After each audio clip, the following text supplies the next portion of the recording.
విశ్వాసాన్ని కాపాడుకోకపోతే మనం ఏమైపోతామంటే క్రీస్తు సిలువకే శత్రులుగా మారిపోతాం. ఇక ఏమైపోతామో తెలుసండి, యేసుక్రీస్తు అన్ని సిలువ వేసేస్తాం. ఇక శత్రువులే కదండి సిలువ వేస్తారు.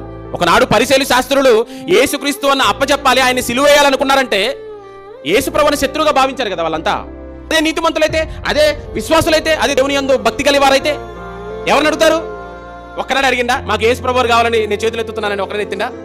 ఆకలేస్తున్నారట, చంపండి చంపండి, సిలువ మీద చంపండి చంపండి అని శత్రువులుగా మారి చంపారండి ఆ రోజు ఆయన్ని. ఈ రోజు ఎవరు చంపుతున్నారు తెలుసా ఆయన్ని? ఈ రోజు ఆయన సిలువ మీదకి ఎవరు పంపిస్తున్నారు తెలుసా? శత్రువులుగా మారిపోతున్నారు. విశ్వాస పరీక్ష లేని వారు, విశ్వాసాన్ని ఏమంటే సరి చేసుకోలేని వారు, విశ్వాస పరీక్షలో ఆసక్తి లేని వారు.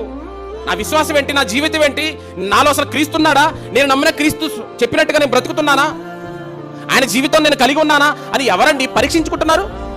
ఈరోజు క్రైస్తవ సమాజాన్ని మనం చూస్తే ప్రేమ దేవుని వల్ల అప్పటికే అనేకులు క్రీస్తు శిలువకు శత్రువులుగా మారారంటే ఇప్పుడు పెరిగిందంటారా తగ్గిందంటారా రేటింగ్?